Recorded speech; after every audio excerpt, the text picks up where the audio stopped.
They then took charge of Jesus, and carrying his own cross, he went out of the city to the place of the skull, or as it was called in Hebrew, Golgotha, where they crucified him with two others, one on either side, with Jesus in the middle. Pilate wrote out a notice and had it fixed to the cross. It ran, "Jesus the Nazarene, King of the Jews."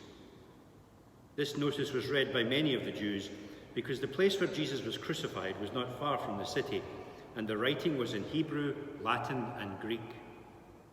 So the Jewish priest said to Pilate, "You should not write King of the Jews, but this man said, 'I am the King of the Jews.'"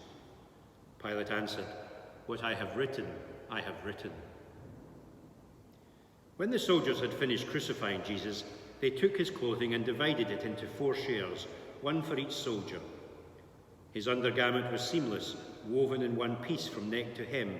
So they said to one another, "Instead of tearing it, let us throw dice to decide who is to have it."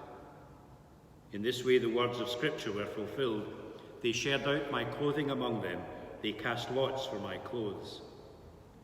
This is exactly what the soldiers did.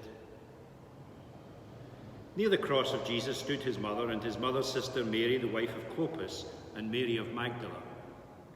Seeing his mother and the disciple he loved standing near her, Jesus said to his mother, "Woman, this is your son." Then to the disciple he said, "This is your mother." And from that moment the disciple made a place for her in his home. After this, Jesus knew that everything had been completed, and to fulfill the Scripture perfectly, he said, "I am thirsty."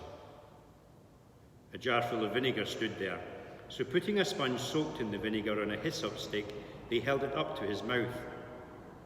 After Jesus had taken the vinegar, he said, "It is accomplished," and bowing his head, he gave up his spirit.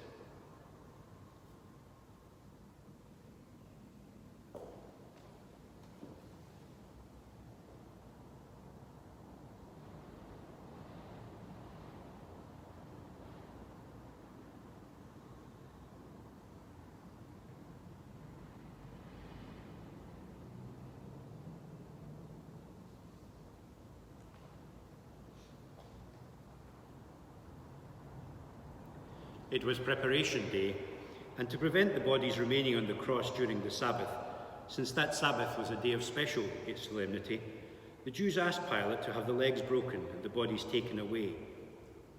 Consequently, the soldiers came and broke the legs of the first man who had been crucified with him, and then of the other. When they came to Jesus, they found he was dead already, and so, instead of breaking his legs, one of the soldiers pierced his side with a lance, and immediately there came out blood and water. This is the evidence of one who saw it, trustworthy evidence, and he knows he speaks the truth, and he gives it to you so that you may believe as well. Because all this happened to fulfill the words of Scripture, "Not one bone of his will be broken." And in another place Scripture says, "They will look on the one whom they have pierced." After this, Joseph of Arimathea, who was a disciple of Jesus, though a secret one because he was afraid of the Jews, asked Pilate to let him remove the body of Jesus. Pilate gave permission, so they came and took it away. Nicodemus came as well, the same one who had first come to Jesus at night time, and he brought a mixture of myrrh and aloes weighing about 100 pounds. They took the body of Jesus and wrapped it with the spices and linen cloths, following the Jewish burial custom. At the place where he had been crucified, there was a garden, and in this garden a new tomb in which no one had yet been buried.